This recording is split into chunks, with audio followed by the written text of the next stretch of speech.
Good morning and welcome to Breakthrough Walls. I'm Ken Walls and I'm your host. Today, I have a spectacular guest on. Dr. Robb Kelly will be joining us.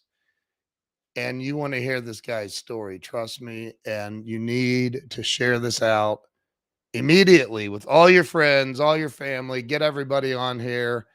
Let's listen to Dr. Robb's story. Stay with us. We'll be right back.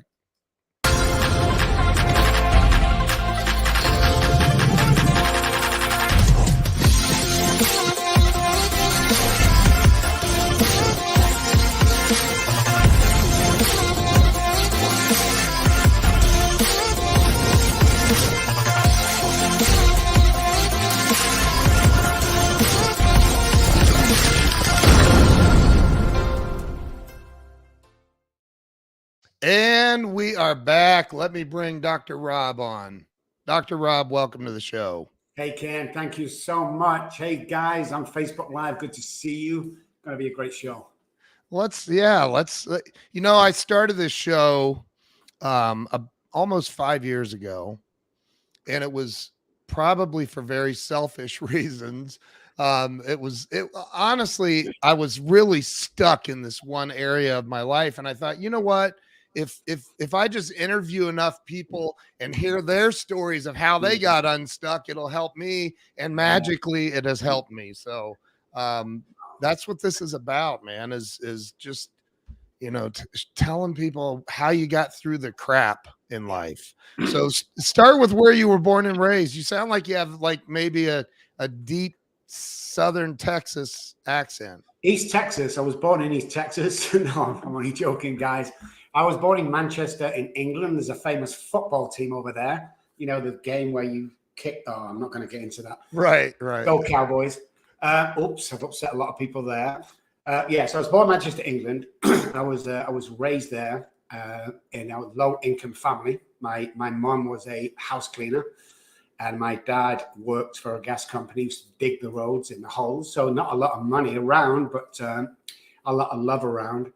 They were good times. You know, I grew up with a guitar in my hand because I was in a musical family. So at the age of 3, they bought me my first guitar, and I started to play, around the house. And eventually, as we'll go on later on, became a musician at Abbey Road Studios in London. Wow. So we have that in common as well. I started playing guitar at 7. Yes. So I always have guitars, and somewhere my office is half studio, half office. It's crazy. That's awesome, man. It's so awesome. So growing up, you had a great childhood. I had an okay childhood. It was happy, not a lot of money. You know, at school, for instance, I couldn't go on trips to the local park camping because, family couldn't afford it.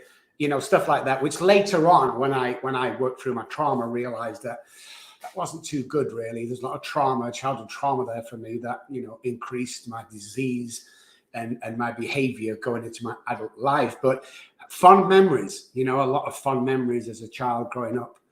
Sure.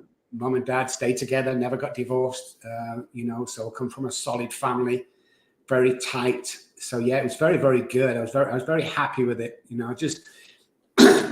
I know now, but didn't know then. There's a lot of things in my childhood that I was uncomfortable with. I was uncomfortable living on the projects. I was uncomfortable people seeing where I lived at school. So, for instance, when one of the guys at school or kids said, "Hey, look, my dad's going to pick us up tonight. We're going to play football. Do you want to come?" I'd go, "Yeah. Oh, we'll come and pick you up." Well, I was horrified. So I gave them an address probably a mile away to where the houses were mortgaged, the posh houses, we call them. Yep. And they picked us up at 6, and at 5:30, I'd run to the house and I'd stand outside this gate till the car come pick me up, and we went. The only problem is when they dropped me off again, because it was dark, they had to wait until I knocked on the door, which I kept waving and they kept waiting, and it was just embarrassing for me. So there's little things like that I picked up. But it was good. It was good. But you said you lived in the project. Yeah. Wow. Yeah. I come from absolutely nothing. And when I say that, like I say, family was loving. They did the best. Everything was great. But No, I grew up very poor, you know. Sure. My first guitar was I think it was £27 all them years ago, which was a lot of money really, but my dad couldn't afford that. My uncle Peter, who was the musician in our family, who I later played with at the age of 9 on stage professionally, I had to lend my dad the money, and dad would pay it off every week. You know, it was kind of that kind of household. So did you, and I don't know how it is in the UK. Did you go to college, university? What do they call it there? They call it university. Yeah, I went. Well, you've got to remember, when I get to this in a second, I have the alcoholic brain, which differs from the normal brain. There's 3 parts of the brain that differ. Okay, so when I keep saying I have the alcoholic brain, it means I'm going to either do something or I'm not going to do it. We don't. You know, I've never played basketball. I've been in the US for 15. Never played. Why? Because I know I'm not going to be good at it. I want to be good at something, or I don't touch it. So I went to Oxford University, which is one of the most prestigious universities in the world. Maybe. Sure. So yeah, and the way I got that was, you know, the way alcoholic minds work. You know, I wiggled and got in the right place with the right people at the right time, pretending to be this kid that was, you know, not rich but doing well for himself. And every night I'd go back to the projects and sleep in this house that was government paid. Wow. As you were going to Oxford. Well, I've later come out that house, but what happened is I knew I wanted to better myself. So at the age of 9, I was on a stage with my auntie and uncle as a trio, playing the clubs and pubs. And I remember Liverpool. We played at Liverpool, and it was a huge audience, and I kind of froze a little bit. And my uncle gave me a beer, and that is where at 9:22 in Liverpool, England, I took my first drink of alcohol. At what age? The age of 9. 9. Okay. Yeah. So that's when you shed all your fears and inhibitions and Yes. Yeah. Oh my God. It was like the first half of the day of the set was so nerve-wracking for me. I come off and my uncle said, "Here, drink this." So I drank it, and it was a little beer like this, and I went on. I thought I was Chuck Berry. Oh my God, I thought I was the best. I was playing bass. That's my main instrument. Best bass player in the world, man. And it was just phenomenal. And I come off, and I knew right there and then, you know, you probably have this feeling on stage, Ken, when you come off and you go, that is what I want to be. And this is what I want to drink to make sure I do that. It was crazy. And because obviously alcohol became my best friend after that. Wow. God, I can so relate to that. Right. So, and I was around 8 or 9 as well. I tell people by the time I was 13, I was a full-blown alcoholic, and they don't believe it. And I'm like, no, I really was. I was blacking out like every time I drank. So, Wow. so let's back up a little bit. In high school, did you, and I only ask this because in high school, for me, I felt so insecure, so out of place, that I did stuff that got me in trouble. Like I got in trouble. And did you experience any of that? Not really. I was I was the music guy. You know, I was always in the music room playing, and I had a couple of close friends, but I only got in trouble once, and freaked out. You know, the truant officer had to come around and speak to my parents, and they knew that I'd never missed school, and you know, it was something silly that's one of the teachers said. But no, I kind of hid in music, but I didn't have any confidence.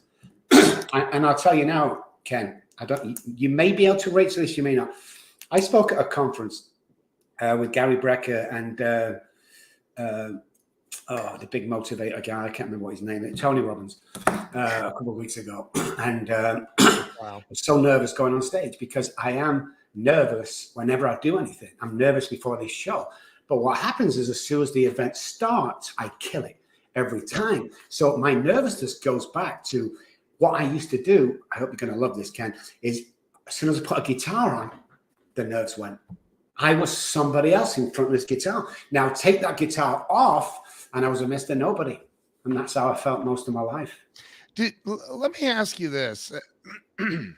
I've said, you know, I've said this before, that I feel like alcoholics, sometimes we think we have, the market cornered on being insecure. Do you feel like, do you feel like other people though that are not alcoholics or addicts go through some of the same things? Here's what it gets interesting. So we've done a lot of research, obviously over 30 years at what we do. That's why we're the best in the world. What happens is, I think everybody gets nervous. Yeah. Certain events. But what I think alcoholics are born, drug addicts are made. Got to put that straight out there, which will freak a few people out. I'm glad you understand that. But what he does, I think alcoholics, it enhances that nerves because of the childhood trauma. So when we look at childhood trauma, we go, well, I had trauma in my life. I saw a plane crash. That's not what alcoholics and drug addicts go through. I just call them addicts. Trauma isn't a car crash. It isn't a divorce. This was my trauma for years and years. Robert, get down off that sofa and never ask again to go to college because you're too stupid. Boom. That killed me most of my life. So normal people, me and my brother were stood on the kitchen table once and my mom walked in. And he said, well, this is what she said, okay? Well, you get down off that table before your dad gets in. Get down, you idiots, get down. My brother jumps off and I freeze. The reason I freeze is what I've heard, get down off that table. And that's the difference. We just hear things different. Yeah. We feel, we're very emotional.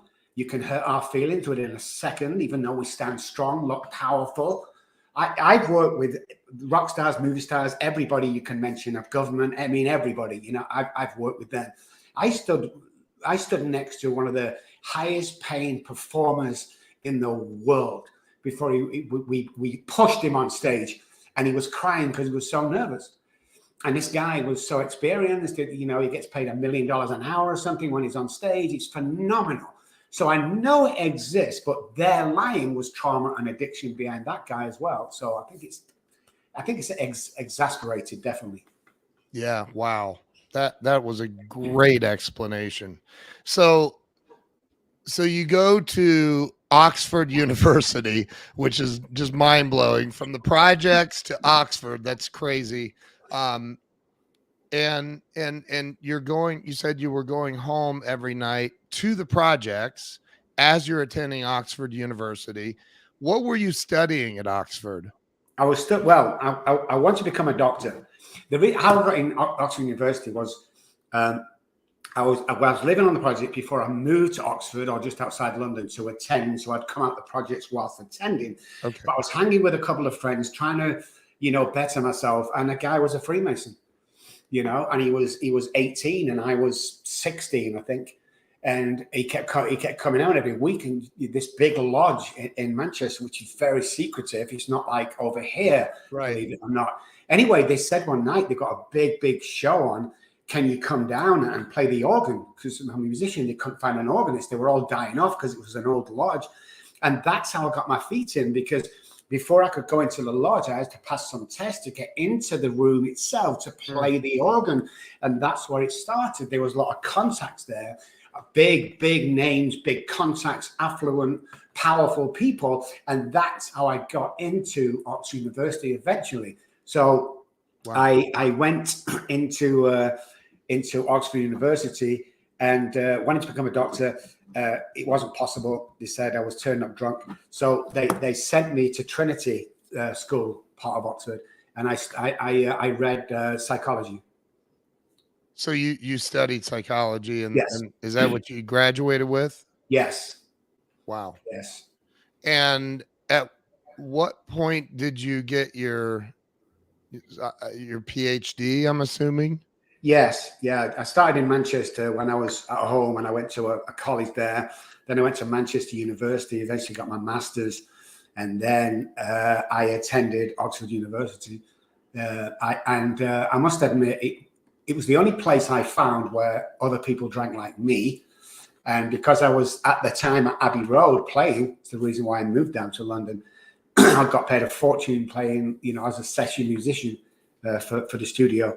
So I used that money to put myself through school, which I knew when that was happening. I mean, I was doing sessions with Bowie, Queen, Elton John, all them great guys at the time, and I knew quite then that my life would never be the same, and I'd kind of not made it as such, but I know that I'd got myself out of the project. And I look at the projects as a pile of people, and I'm trying to get away from that pile of people and be somebody different. Somebody's going to change the world.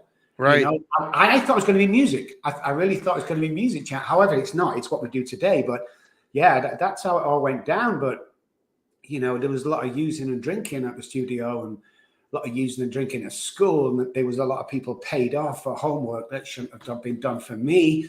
And it just goes on and on. So, you know, I scraped through the PhD program, but I came out with a PhD. And wow, what do you do with a psychology PhD? You join the police force. And that's what I did. Don't know why. And again, I did, because most of the people in the lodge were high-ranking police officers. Oh my gosh! I know. And this is still in England. Oh yeah. And but they fired me after 3 or 4 months for being drunk every day. So, which they called me an alcoholic. You know, I was not bothered that they fired me. I was bothered that he called me an alcoholic, because I know what an alcoholic is. It's the guys with the big coats and the string and the fire and the 6-part harmonies. No, it's only on TV. I'm joking. They're getting nice and warm, but yeah, I mean, it was absolutely chaos, and it had only just begun. You know, the chaos that followed is just mind blowing. What I put people through and what I did. I mean, how I didn't I nearly killed my wife. I stabbed her 3 times one night because she won't let me finish my bottle of vodka. Oh my God. I know. I mean, and that's not it gets worse than that.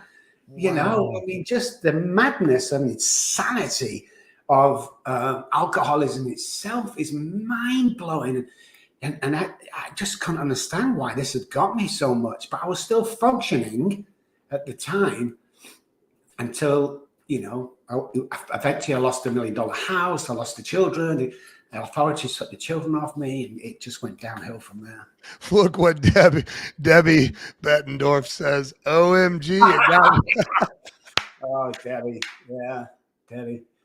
You know, I'll tell you, Debbie, when, and thanks for the comment. What happened was, you know, all this had happened. And I came home. I stabbed my wife. I fled to Spain and wouldn't come back until they dropped charges. Back in England, it's the person that has the charge, not the police. Wow. If you drop charges of not murder, but attempted murder, anything like that, it gets dropped. And this was just a stab, and it wasn't anything really bad. I mean, she had to go to hospital, but, you know, she lost a lot of blood. But so when I came back, she decided that she's leaving. Well, I came home, and she had her bags packed and everything. So she said to me, I always remember this, Ken. She said, listen, I'll always love you till the day I die. And she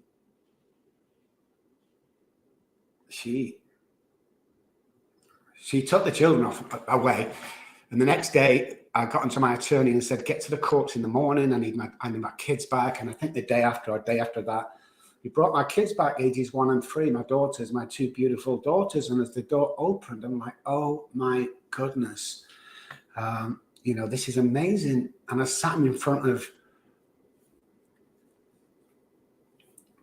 I told you it gets worse, Debbie. I sat in front of the TV, and I went into the kitchen, Ken. And I just thought to myself, wouldn't it be great if I just had 1 beer to celebrate the kids being there? 2 or 3 days later, when the police kicked the door down, Dad had been stunk drunk for 3 days. Children not been fed or changed diapers for 2 days. They took the children. The police were there. The authorities were there. The children were taken out, and my 3-year-old was holding Mummy's hand as they walked down the path. And she turned around and she said 3 things. She said, Daddy, please don't go. And then she says, Daddy, please get better. Wow. And the last thing she says was, Daddy, please stop drinking. Wow. And wow. I couldn't do it. A few months after that, children had gone, wife had gone, cars had gone, houses had gone, holiday house was gone. I went to my parents for a few days. They threw me out from friends to acquaintances, from acquaintances to the streets.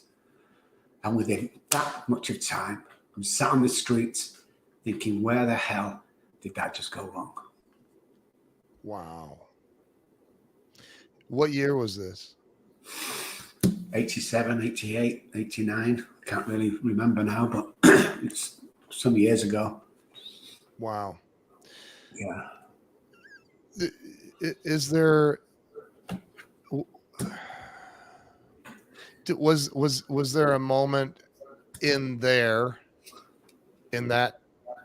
everything that was happening where you feel today that, okay, that was my rock bottom, that's where I hit the bottom? My rock bottom, because when I was sat on the streets after everything I'd done, and I'm talking about falling on the children, leaving the children, toddlers in cinemas while daddy drives 6 miles for a drink, comes back, the police are there, and it terrified him. Absolutely. All that stuff I did, driving from London to Manchester, drinking a bottle of vodka while the 2 tots were in the back strapped to the car. All that stuff, didn't think I had a problem. Didn't think I was going through some bad stuff. 14 months on the streets, 14 months hurting people, knocking people out for money, fighting people every day to stay alive. One morning, woke up, the guy next to me on the bench, he was stabbed to death for his sneakers. I was fighting every day. 14 months it took before one day I'm walking down the back ends of Manchester where there's only factories. It was pouring down with rain. I dropped to my hands and knees and I was crying from my belly. The achy cry, guys, from your belly. And I looked up to the sky, and I don't know why to this day, but I said, if there's a God up there, I can't do this on my own anymore.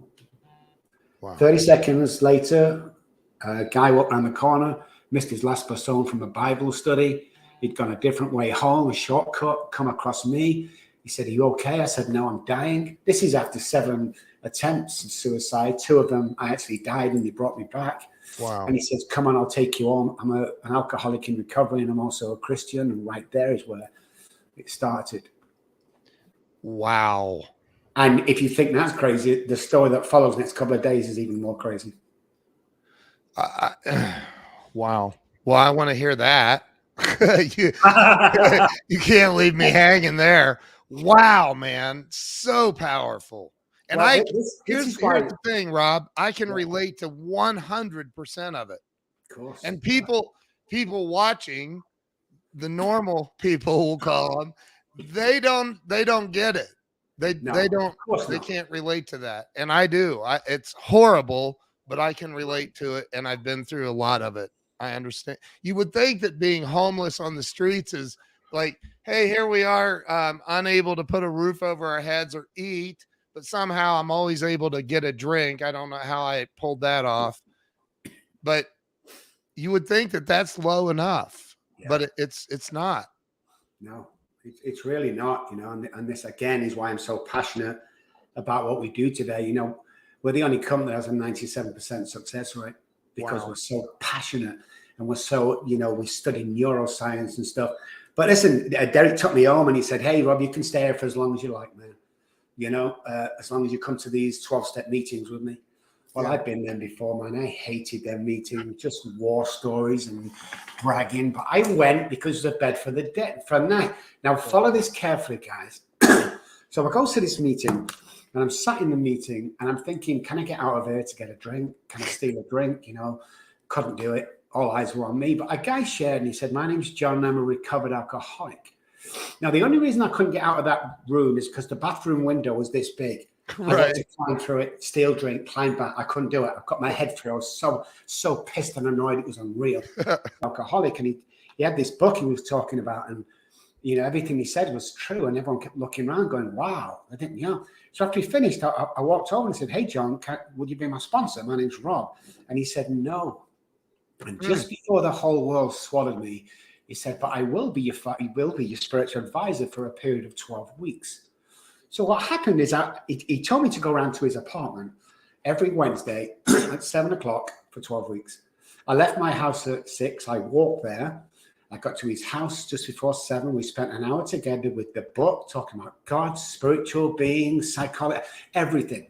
And on on the last day of the 12 weeks, the same again on Wednesday, walk there, walk back. Last day there, I knew that I'd never drink or use again as long as I continued to do this real program. He showed me, but he told me things like your life's going to get better. You're going to carry a message. You're going to be taken away from, you know, all this crazy stuff that I thought it was weird. So anyway, I get home next day because he said things had changed. And I'm like, John, I'm on a blow-up mattress at Derek's house. Right. Nobody even knows I'm here. But Right. so enough, he told me and he hugged me and I left him. And when I got home, I went to bed, got up next morning, and it was my job to clean the house. So I cleaned the house, and Derek comes home at lunchtime. And he says, hey, you never guess what? There's a part-time job going, cleaning floors. The guy's just quit. Like, okay. So I started that job, didn't think. Later it turned into a full-time job because I can make people laugh. Everybody seems to love me. And someone gave me a little mini car to go to work with. So it's like, wow, things have changed a little bit, you know? So I was working with people and stuff like that, going to these meetings, and I got my first paycheck. Now, this guy taught me some crazy stuff, like the book and what it really meant. Oh, crazy stuff. But people started to get well from the first day we sat down with the book. Anyway, first paycheck comes, gets a little bit of money, goes to the gas station, buys him a little teddy bear and a card.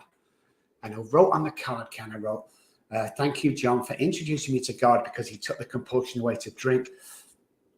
And I walked back to that man's house. I got there and knocked on the door. There was no answer. I knocked that loud that the right-hand person came out. He says, can I help you, love? And I said, yeah, where's John moved to? It looks empty. He said, John. I said, yeah, John. There's nobody in that apartment for 3 months that I know. So she looks a bit drunk. No, she looked a bit drunk. So I let her close the door and I knocked on the other side. And this guy came, big beefy guy. I said, can you tell me where John's moved to? He said, John. I said, yeah, John, the guy next door. He said, that's derelict. There's no one in that apartment for 12 months. I've been here for 4 years. There's been no one. I'm like, what? And you had the right place. So the next day I went round to the meeting and I saw the chairman I'd seen like some months ago. I said, hey, you remember me talking to John? He went, John. I'm like, John, the guy was over near the coffee machine. I asked him to sponsor me. And we had a great talk. He said, Rob, you was over near the coffee machine speaking to yourself. We thought you was going crazy. Never found that man, Ken. Never found him. But when I work with alcoholics, they get well. So this psychology I have also a second PhD that I got a few years ago in behavioral science. The stuff that John taught me and the mission that I know how alcoholics think.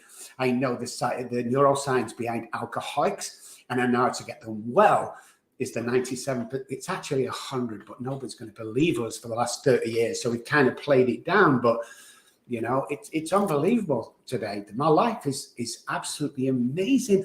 And I only told that story, Ken, about 4 or 5 years ago.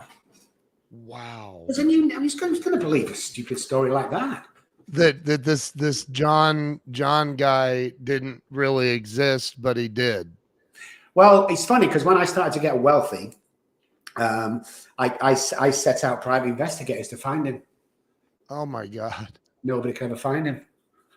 I got the best of the best, you know, in Manchester to track this guy down, but nobody could ever track him down. So it took ages and ages before, you know, I thought to myself, you know, that must have been some kind of angel. Wow. Had to have been. I don't know why me, Ken. I've no idea. Well, I do. I mean, you needed some kind of intervention that was providential, it sounds like, which, again, I can relate to all of, not that part, but it's incredible, man. And now you're changing the world. Yeah, we like to think so. We run a multi-million-dollar company. There's only 7 of us. We have a few offices around the world. We do telehealth only, and you know we're back in the game. You know we're back helping people. We do a lot of stuff for charity. I give personally $150,000 every year back to alcoholics and addicts who are trying to get an apartment, trying to get suit for a job, all that stuff. And we've just or will be launching the Robb Kelly Foundation because I'd like 100-bed rehab in San Antonio, free of charge for every person in San Antonio and around the world who's recovering, who wants to recover and can't afford it. So let me ask a couple of questions. Like, number one, you started with a 12-step program. I started with I haven't been to a 12-step meeting in many years, and I'm not saying that to encourage anyone to not go to a 12-step meeting. I had a very big spiritual epiphany and awakening years ago, and it is what it is today. But do you encourage new people in recovery to go to those 12-step meetings? Well, I definitely say it's a great start. You know, it's a great start, definitely. The only problem I find today is that a lot of 12-step meetings, I'd say about 90% out there, they're not the real deal. They're not real alcoholics. They're heavy drinkers. They don't need to do the program to go. So if you're going to go, it's a great start. Pick a great group, try a few, you know, grab that book, talk about in the meetings and read through it and see if it's for you. But if you're too psychologically damaged and you need a proper program to get you through the real deal and then maybe go back there, that's what I do. I mean, I attend once a week. That book tells me to go to once a week to give back to the still suffering alcoholic, which, you know, that's what I do. Every Saturday morning, I go down and I do a meeting with the guys. And I love it, absolutely. But it's a great start. You know, I've seen a lot of people recover, including myself. I use the first edition of the big book because it's public domain in my program. We definitely use that as part of it to connect you to, you know, a spiritual, because if you don't get a spiritual connection, this is my professional opinion, if we don't get a spiritual connection of some sort, then you're not going to get well. From atheists to listening to this, I'm sorry. Maybe you can if you're a heavy drinker or, you know, you're heavy abusers, because there's a big difference between someone who abuses alcohol and the alcoholic. And people don't realize this. There's a fine line for the layman, but there's a huge difference. Is one can stop when he wants to, or given the doctor's order to tell you to stop, the other cannot stop. When you are an alcoholic, and we're born this way, check back 3 generations. If you can trace it in your back, you're born this way with a predisposition. You cannot recover without a real hardcore program because you will always relapse. What we found since that book was wrote, which is a beautiful book, it should be in a medical, science library, the book, because it is far years before its time. I agree. If that book itself is phenomenal, but what we do is today's science, it kind of complements the book, but it gives us more in depth. That when they talk about a step 4 and 5, they're really talking about trauma, and trauma is the gateway drug. Trauma is the stuff that kills us. Alcohol has 1% to do with alcoholism, and the same with drugs. It's not the alcohol, you know, and that's when we get into the neuroscience of it, which we're so good about. I teach doctors, I teach at high-profile universities to scholars about this, because this is our latest research. Which turns out to be true. You know, you change these things, you change the way you think. You know, if you change your mind, change neural pathways, which is a psychic change. You know, I'm going with this, Ken. Then things will start to happen, because if you use the same format and the same direct paths across the brain that lead into the basal ganglion, the repetition, strength, and confirms, you will always relapse. Yeah. Wow. This is so powerful, and you know, maybe not everybody watching needs to hear this message, but I did hear you say on the doctors that if you were to ask the audience, is there anybody in the audience who knows someone or has been affected by alcohol or alcoholism? Everybody would say no, and if they or say yes, and if they said no, then it's probably you. So And I love that. I was like, he's right, because I have never met anyone who doesn't have somebody somewhere in their life or their path or journey that hasn't been touched by it in some way. So definitely, and I think it's worth mentioning as well, that when we look at alcohol or drugs, for instance, but let's just say alcohol because I suffer from alcoholism. Our studies show in Richardson Hospital in Dallas, Texas, when we do some studies there on a Friday and Saturday night, 90% of people coming into the ER had drugs and alcohol to excess. Out of the 90%, something like 2% died that night, in the hospital. Then deaths did not go down as alcoholism or drug addiction. They went down as liver failure, car accident, all that stuff. So the figures we're seeing right now, the World Health Organization wants us to believe are wrong. Addiction, alcohol and drugs kill more people than anything else on the planet times 100. That's how bad it is. 90% of heroin addicts that come to me started in the doctor's office. Try and figure that one out, guys. Oh yeah, that can't be true. Hey, listen, I don't mess around when it comes to stuff like this. We research and we research and we research. The only reason why we don't put white papers out there is when somebody comes up with such a mind-blowing, phenomenal, whatever, like the guy that had his water car or something, he goes missing. It's like, this is how strong we think about this. This is mind-blowing. It's like the pharmaceutical companies run this world. They don't want to see me. They don't want to hear about me. Me and the guy from Purdue had a big one-to-one on live air on TV, national TV. And the very next day after I'd finished with him, they filed for bankruptcy. Now, there must have been a lot of other things as well, but it's funny that I interviewed one of the main guys, on a show, and I wasn't having it. I wasn't having the BS that he came up with because we're killing our future. We're killing our people now.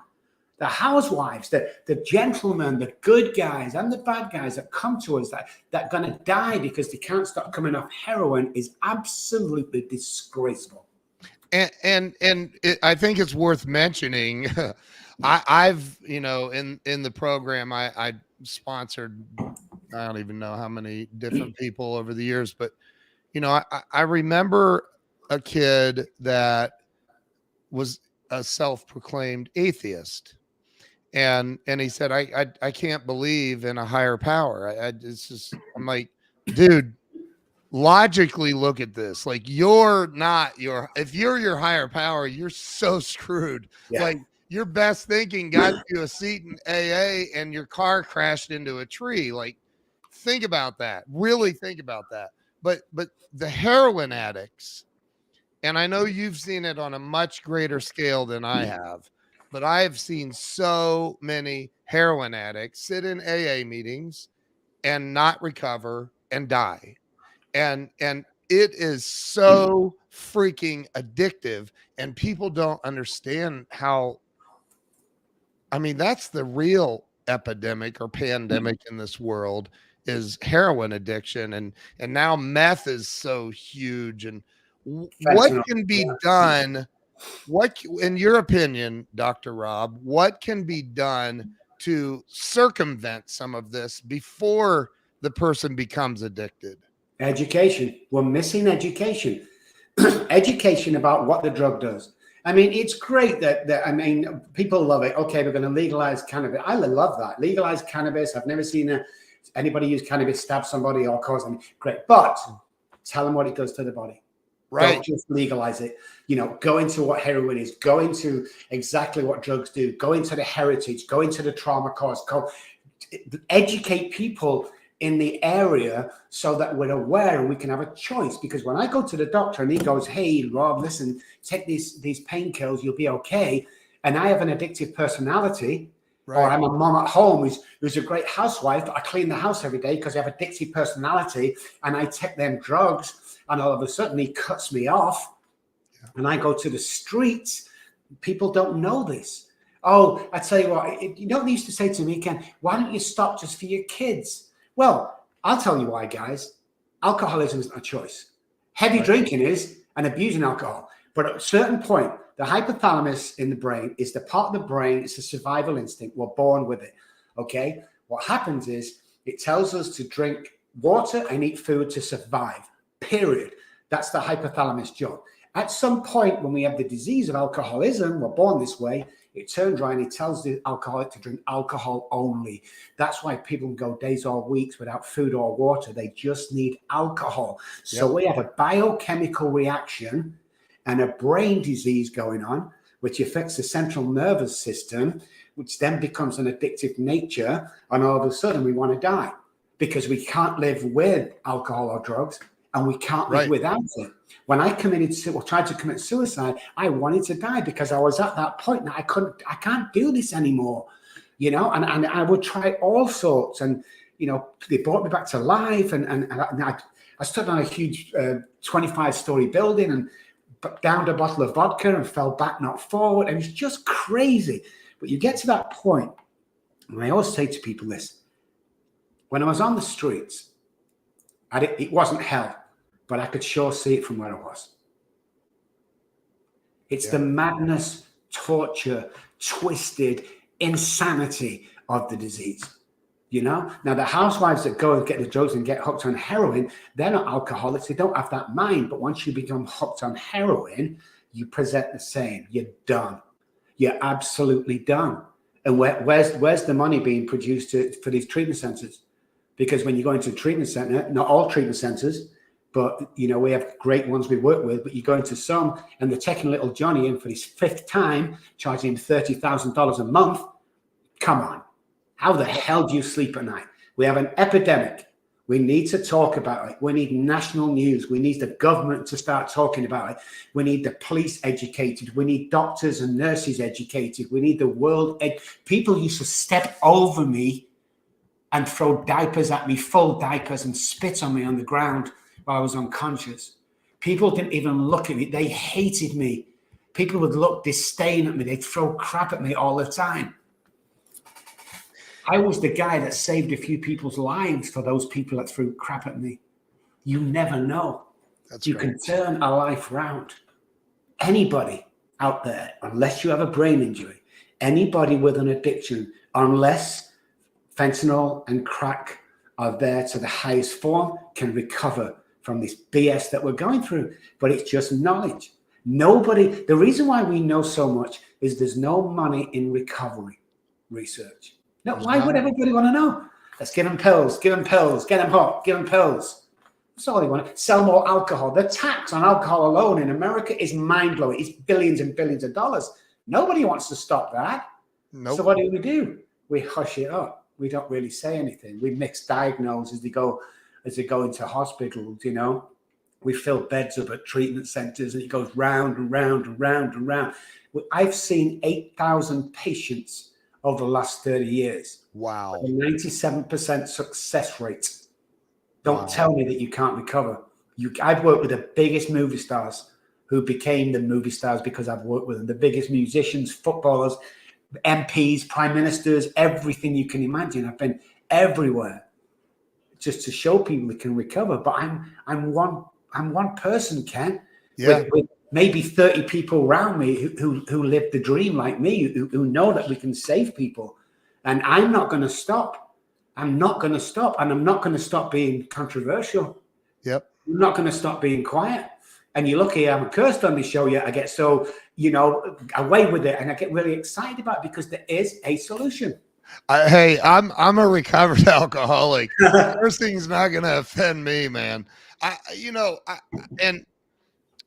I'm from Ohio, where AA originated in Akron, and so there is a tendency of being a ridiculous amount of recovering alcoholics there.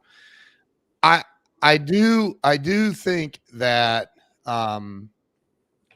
because when you look at just going to AA alone, it's a very, very, very small percentage of people who actually recover. And I know that you're obviously more qualified than I am, but for somebody that may be listening or watching, that they're struggling or they have a loved one that's struggling, what's the next step for them? How do they, because Rob, I look at my moment of clarity, surrender, and I think, even though I don't think that God plays favorites, I don't think God's like that. It had to be providential for me. Like I don't, because I couldn't stop, and then all of a sudden this big thing occurred, and it was just in me. It wasn't like I did something huge. What is the next step for somebody struggling? I think again is and listen, guys. I love things like AA and stuff like that. I love it. I think they're powerful. I think the program's solid, but it's run by idiots these days who are not really alcoholics. They're not really going to die if they relapse. So love it. Find yourself a great group. Get in touch with a therapist. Get in touch with a doctor. Start dialogue with somebody. Because this disease will creep up on you. And even, when you abuse alcohol, it's the same as alcoholism. There's a fine line, but it's the same. It'll still kill you. It'll grip you. It'll take it over. Your kids will go. Your house will go. Everything will go. So start that dialogue. And again, what I'm going to do on this show is I'm going to give my personal cell phone out, because if you're really struggling, guys, and you're at that place where I was, you're at that place where you've got nowhere to turn. You don't know what to do. Your life's just collapsed on you. You can't stop drinking. I want you to call me, because I'm going to give you a 15-minute pep talk that will change your life. And I'm going to give you some contacts that we can start moving this forward. And if the 15-minute pep talk doesn't change your life, I'm going to send you $100. We're in this together. And people think you're crazy doing that. No, I'm not. Wow. The minute I turn, no matter how much money I've got, the minute I turn the back on the trenches, I'm done. Yep. I'm also going, drink or something, and I've seen you on TV. Listen, it pays the mortgage and it keeps my wife happy. My job, trenches. My God, the guy in a 1-bedroom apartment right now who's got a razor blade sat on the floor going, I can't do it anymore. You better text me. Because I'd rather spend 15 minutes with you than hear of your suicide next week. Wow. So powerful. Real quick, and I know we're coming to an end here shortly, but you got sober in the UK and you don't live in the UK anymore. Where we didn't talk about that transition. What brought you to the United States? So when the internet first came out, I was on the internet on a chat room. I saw a Christian chat room and got chatting to this lady who was a big member of a church in Plano in Texas. Anyway, they asked me to come over here to do some seminars with the youth ministry. I can see which one this is, Ken. The youth ministry for 2 weeks. That's only. They paid for everything and accommodation. I stayed at this lady's house. Wow. And, I'd come over and I was so excited, and some crazy things happened there. Like my passport had expired and, it came in 3 days instead of 3 months. I mean, just crazy stuff. Anyway, I came over here for 2 weeks with my little bag and my 200 pounds because I just loved this big America. I've never been here before. Yeah. And never went back home again. Really? The lady that picked me up from the airport, from the church, became my wife. And I put in for my immigration straight away. And I voluntarily worked and I helped people. I did book studies and, I started working free of charge for the first 5 years I was in this country, just helping people traveling. We used to have a van. We'd travel around to help people. We'd take people back to our house. We started to get a gathering of people around us that were like-minded and just loved what I did. And they would escort us and it was just this phenomenal thing that started to happen. But it was never meant to be. Wow. There was no intent whatsoever to come here. It was meant to be. I'm sorry. The only time I've ever disagreed with anybody, I think it was meant to be. Wow.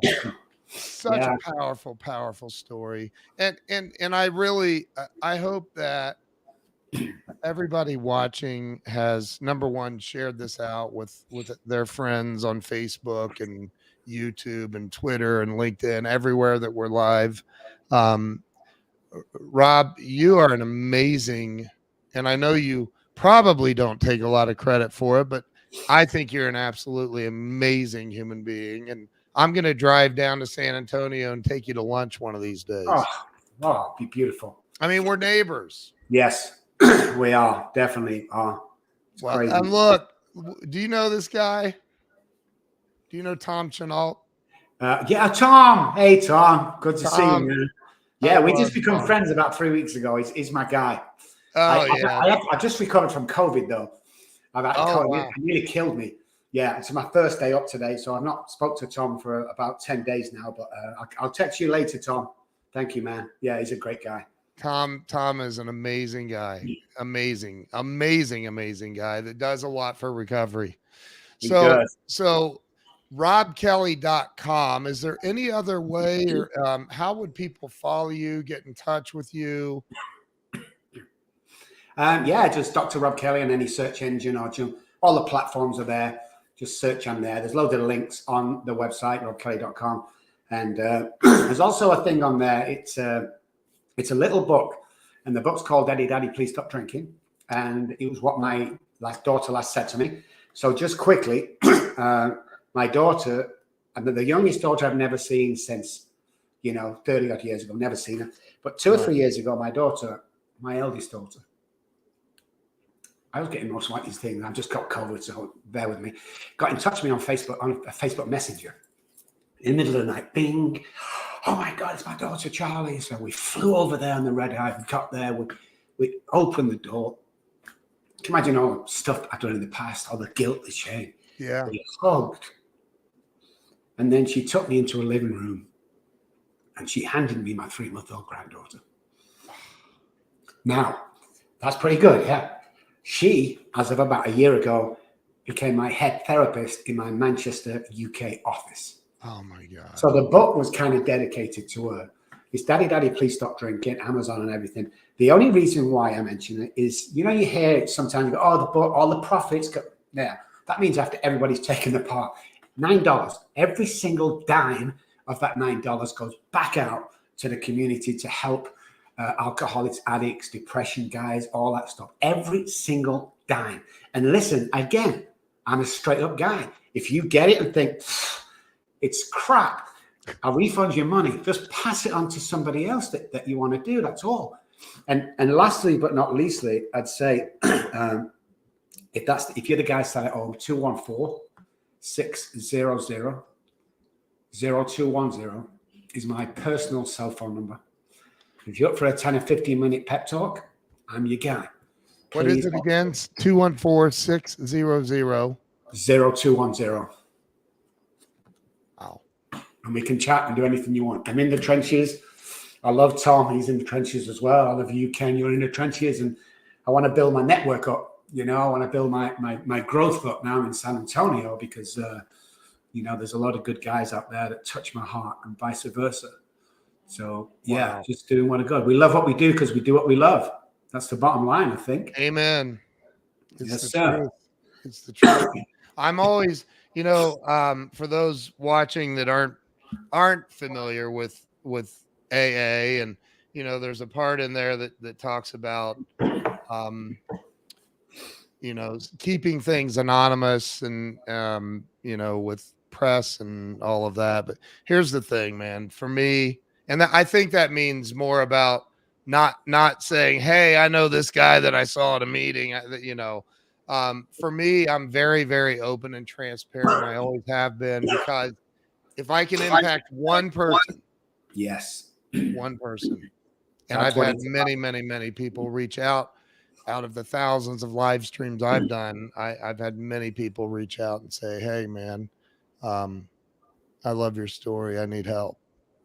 And that ripple effect as well. If you're, everybody needs to be a leader in today's world, especially in the addiction industry, or somebody who's suffering from depression or whatever it may be. Somebody needs a leader. You can come out from experience you've had. My experience was horrible, but I turned it into my greatest asset going forward, and people can actually stand up and identify with that. So what we look at is my word going to do anything? Well, let me try this next time you're out and about. If you're in a built-up area with people, spot somebody with nice sneakers on, And as they walk past, you go, hey man, nice sneakers. And then walk past him and turn around and watch him. He'll look down at his sneakers 2 or 3 times.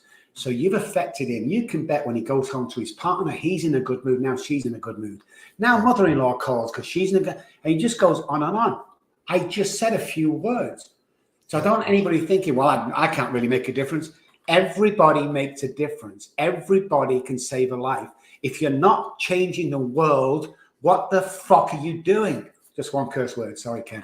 What are you doing? You know, oh, well, I can't. Yeah, you can. Don't tell me you can't. Don't even go there, you know, that you can't do it. They used to say to me, you know, yeah, I can say you can do anything you want. Well, I can't be president of the United States. We had a business owner in the country, okay? Don't tell me you can't do anything that you want to do. The mind is phenomenal. Neuroscience tells us today in quantum physics that we can do anything we put our mind, anything we can put our mind to. Changing lives on a daily basis is the best wage packet I ever get. You know, to watch somebody smile, to watch families get together, to reunite families, to see the light coming in somebody's face is something you must not miss, guys. And you know, you listen at home, if you think you've jumped in there by mistake, you are, oh, no way. You're here for a reason.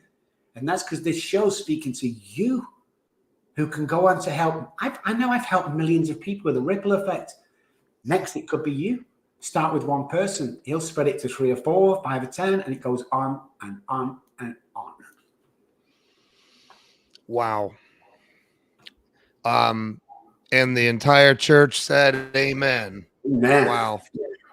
Dude, that is so powerful. So powerful.